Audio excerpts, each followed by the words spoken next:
কিরে আমার দোয়া কবুল হয় না কেন, আল্লাহ আমার ডাকে সাড়া দেয় না কেন, আমার জীবনে এত দুঃখ কেন, আমার জীবনে তো ভালো কিছু হয় না, খালি সব কষ্ট আমার কেন? এরকম আছে না নাই? এরকম হতাশদের জন্য এই সূরাটা একটা আলোকবর্তিকা, মোটিভেশনাল সূরা। আলহামদুলিল্লাহ পড়েন। এজন্য আল্লাহ বললেন ওয়াদ-দুহা ওয়াল-লাইলি ইযা সাজা মা ওয়াদ্দা'আকা রাব্বুকা ওয়া মা ক্বালা ওয়ালাল আখিরাতু খায়রুল লাকা মিনাল উলা।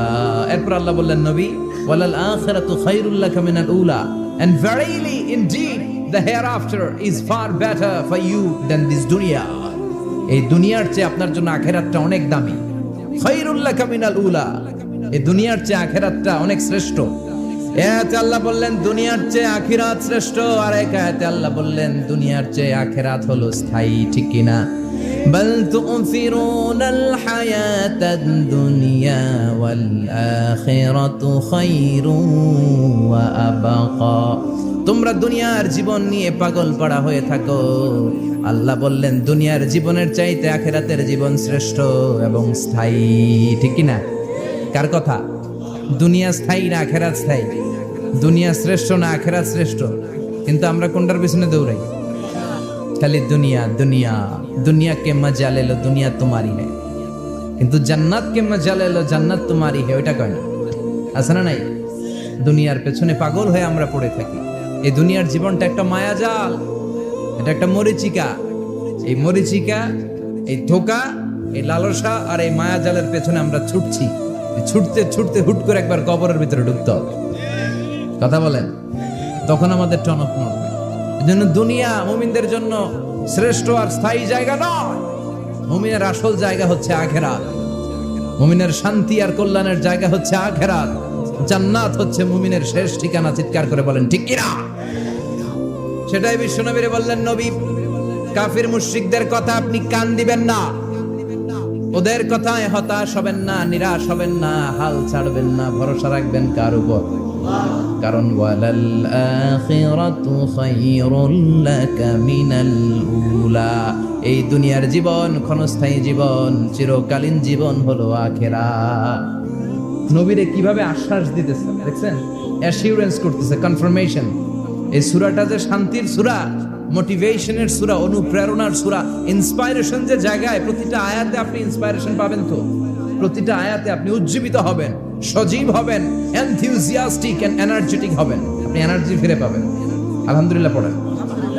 এরপরে বিশ্বনবীর আরো খুশি করার জন্য আল্লাহ বললেন ওয়ালা সাউফা ইউতিকা রাব্বুকা ফাতারদা। ও নবী, অচিরে এমন এমন জিনিস আমি আপনারে দান করব, এগুলো পেয়ে আপনি খুশি হয়ে যাবে। ওয়ালা সাউফা ইউতিকা রাব্বুকা ফাতারদা।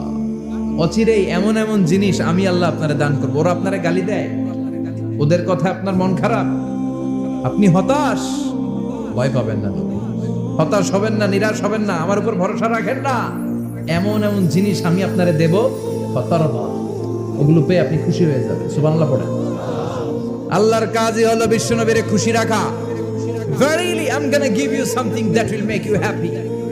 এমন জিনিস আপনারে দেব নবী, আপনি খুশি হয়ে যাবেন। আল্লাহর কাজই হচ্ছে বিশ্বনবীরে খুশি রাখা। যেখানে বিশ্বনবীর মন খারাপ, ওইখানে বিশ্বনবীর আল্লাহ আছে না নাই? এরপরে বিশ্বনবী মক্কা থেকে তায়েফে দাওয়াত দিতে গেলেন। কোথায়? হজ উমরা যারা করেছেন 70 থেকে 75 80 কিলো দূরে পাহাড়ি পথ বেয়ে বেয়ে উঠতে হয়। 6-7 হাজার ফিট উপরে পাহাড়ের উপরে এই তায়েফের শহর, তায়েফ সিটি। ঠান্ডা, ওইখানে গেলে মনেই হবে না এটা সৌদি আরব। ওইখানে জ্যাকেট লাগে। কি লাগে? জ্যাকেট। বিশ্বনবী কষ্ট করে 80 কিলোমিটার পথ পাড়ি দিয়ে তায়েফের ছেলেদেরকে দাওয়াত দিতে গেলেন। কিন্তু বিশ্বনবীর দাওয়াতি এই ডাকে, এই আহ্বানে তারা সাড়া দেয় নাই। বিশ্বনবীর এই দাওয়াতকে তারা রিজেক্ট করেছে, বিশ্বনবীকে পাথর মেরেছে, বিশ্বনবীর মোবারক দেহটাকে রক্তাক্ত করেছে। আমার নবীর এই সুন্দর দেহটা বেয়ে বেয়ে ঝরঝর করে রক্ত ঝরেছে। তায়েফের মাটি সাক্ষী, তায়েফের পাথর সাক্ষী। 3টা জায়গায় বিশ্বনবী বেহুশ হয়েছে। এখনো ওখানে গেলে স্থানীয় লোকরা বলে, বংশ পরম্পরায় ওরা জেনে এসেছিল যে এই জায়গাগুলোতে বিশ্বনবীকে আঘাত করা হয়েছে। এখনো লোকজন দেখায় এখানে পড়েছিল বিশ্বনবী, ওখানে পড়েছিল, ওখানে পড়েছিল, ওই খেজুর বাগানে বিশ্বনবী লুকিয়েছিল, আজও ওখানে খেজুর বাগানই করে রাখছে। আল্লাহু আকবার পড়ে। বিশ্বনবী রক্তাক্ত, বিশ্বনবীর সাহাবা সাইয়েদনা যায়েদ রাদিয়াল্লাহু তাআলা আনহু কুয়া থেকে পানি এনে বিশ্বনবীর গা থেকে রক্তগুলো ঝেড়ে ফেলে দেয়। বিশ্বনবীর গায়ের মধ্যে পানি দিয়ে হাত পাগুলো ধুইয়ে দেয়। বিশ্বনবী কাঁদে, আহা কাঁদে। রহমতের নবী কাঁদে, আরেকজনের জন্য কাঁদে, নিজের কোনো লাভ নাই। মায়ের খাইছে, ওরা যেন বাঁচে জাহান্নামের আগুন থেকে। সুবহানাল্লাহ কইবেন না? ওদেরকে বাঁচাইতে আসছিল জাহান্নামের মায়ের থেকে, জাহান্নামের শাস্তি থেকে। ওদেরকে বাঁচানোর জন্য নবী মায়ের খেয়েছে। চিল্লায় এখন ঠিক কিনা? কেঁদে কেঁদে বিশ্বনবী হয়রান। যায়েদ রাদিয়াল্লাহু তাআলা আনহু বিশ্বনবীর সান্ত্বনা দেন, নবী কাঁদবেন না। হামলাতুল জিবাল, পাহাড় রক্ষী ফেরেশতারা এসে বলে, নবী আপনি শুধু অর্ডার করেন, এই যে পাহাড়ের গিরিপথ, এই দুইটা গিরিপথ, এই দুইটা পাহাড় এমন ভাবে দুই দিক থেকে চাপা দেব গো নবী, তায়েফের সবগুলো ছেলেরে মুহূর্তের মধ্যে ধূলিসাৎ করে দেব। বিষ্ণুই বললেন, না আমি ক্ষমা করে দিলাম, আমি ক্ষমা করে দিলাম। আমার গায়ের উপরে যারা অত্যাচার করে এর কোনোটার প্রতিশোধ আমি নেই না। আমি শুধু প্রতিশোধ নেই যারা ইসলামের বিরোধিতা করে। চিল্লায় বলেন ঠিক কিনা?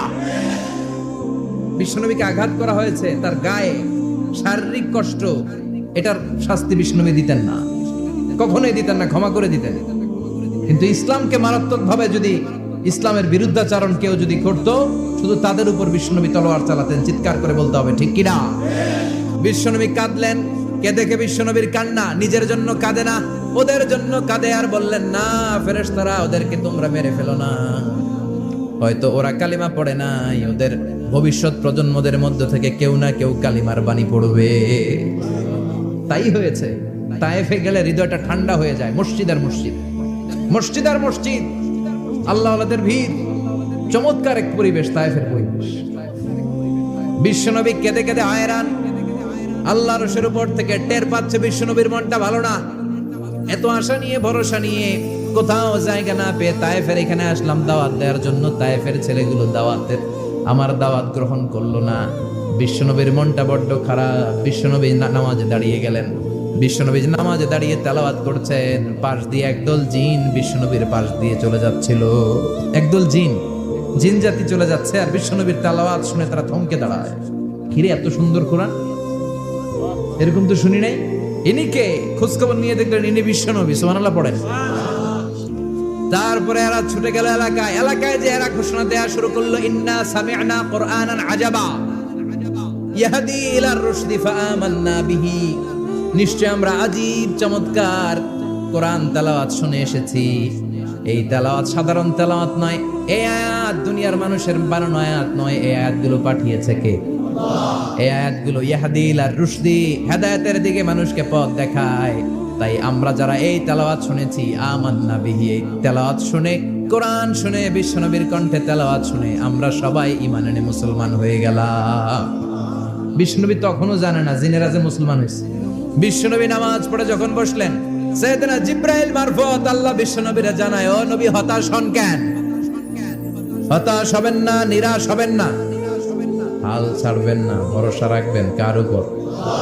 ও নবী হতাশ হন কেন? দাওয়াত দিতে এসেছিলেন তায়েফের যুবকদেরকে।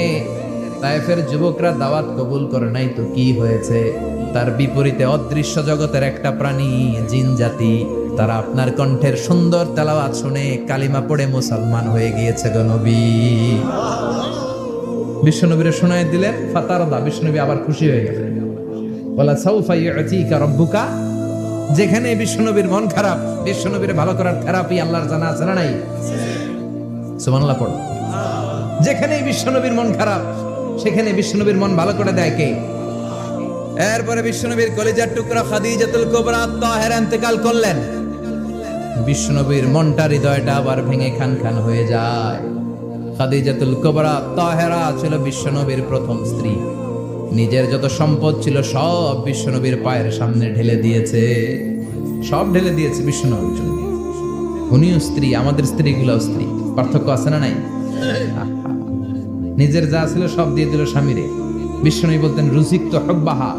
খাদিজাতুল কুবরার ভালোবাসা সহিহ মুসলিমের বর্ণনা, আল্লাহ আমার হৃদয়ের ভিতরে রিজিক হিসেবে দিয়েছে। দোয়া করলে আল্লাহর কাছে বলছেন, আল্লাহ কিয়ামতের কঠিন দিন, যেদিন বন্ধু বন্ধুরে চিনবে না, ভাই ভাইরে চিনবে না, পীর সাহেব মুরিদরে চিনবে না, মুরিদ পীর সাহেবরে চিনবে না, দলের নেতা কর্মীরা চিনবে না, কর্মী দলের নেতারা চিনবে না। ওই কঠিন বিপদের দিনে আমি আমার খাদিজারে যেন ভুলে না যাই। একটা মহিলাকে রব্বুল আলামিন আরশের উপর থেকে সালাম জানিয়েছেন, মহিলাটার নাম হলো খাদিজা।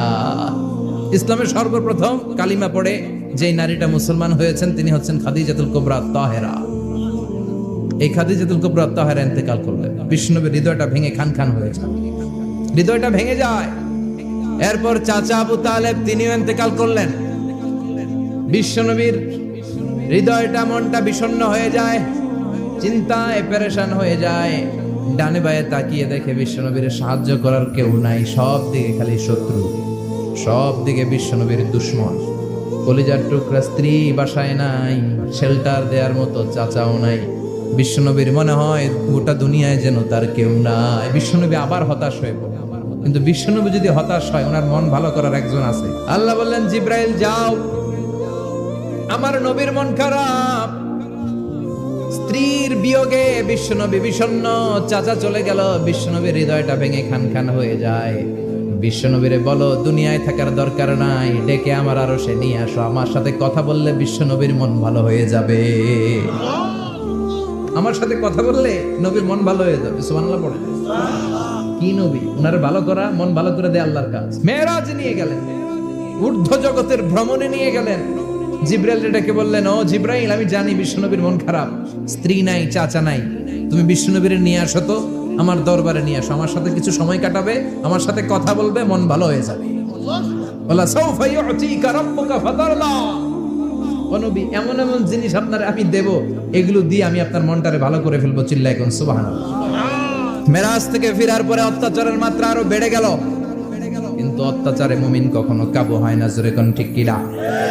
বিশ্বনবীরে বলা হলো, ক্ষমতার চেয়ার দেব, সুন্দরী নারী দেব, সম্পদের পাহাড় বানিয়ে দেব, শুধু কালেমার দাওয়াত বন্ধ করে দাও। বিশ্বনবী বললেন, তোমাদের 3 দফা, আমার শুধু 1 দফা। বিশ্বনবীর কয় দফা? বিশ্বনবী বললেন, লা ওয়াদাউ আশ-শামসা ফি ইয়ামিনি ওয়াল কামারা ফি ইয়াসারি। আকাশের সূর্যটা যদি ডান হাতে দাও, চন্দ্রটা যদি বাঁ হাতে দাও, যে কালিমার দাওয়াত দিতে আমি শুরু করেছি, এই দাওয়াতের রাস্তা থেকে কেউ আমার পিছনে সরাতে পারবে না, কেউ পারবে না।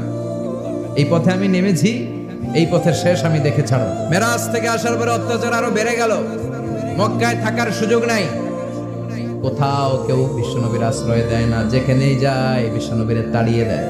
আবার বিশ্বনবীর মন খারাপ। আল্লাহ বলে, নবী চিন্তা করবেন না, মদিনাতে আপনার জন্য চমৎকার রাষ্ট্র আমি রেখে দিয়েছি, আপনি হিজরত করে চলে আসেন। বিশ্বনবী হিজরত করলেন, মদিনায় যে আবার মনটা প্রশান্ত হয়ে গেল। সুবহানাল্লাহ পড়ে।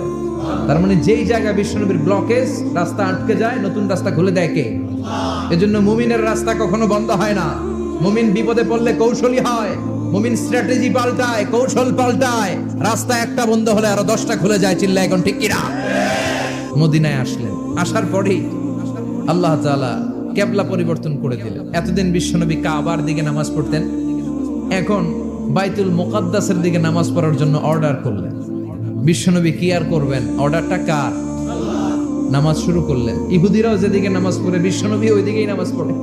বাইতুল মুকাদ্দাস 1 মাস 2 মাস 3 মাস যেতে যেতে 16 মাস কিংবা 17 মাস, কিন্তু বিশ্বনবীর এটা ভালো লাগে না। বিশ্বনবীর মনে চায়, আমার বংশের গোড়া, আমার আদি পিতা ইসমাঈল আর ইব্রাহিম আলাইহিস সালাম যেই কাবার দিকে হয়ে সালাত করতো, ওই কাবার দিকে হয়ে যদি আমিও পড়তে পারতাম। এই দৃশ্যটা আরশের উপর থেকে দেখে কে? আল্লাহ আয়াত নাযিল করে দিলেন, قد نرى تقلب وجهك في السماء فلنولينك قبلة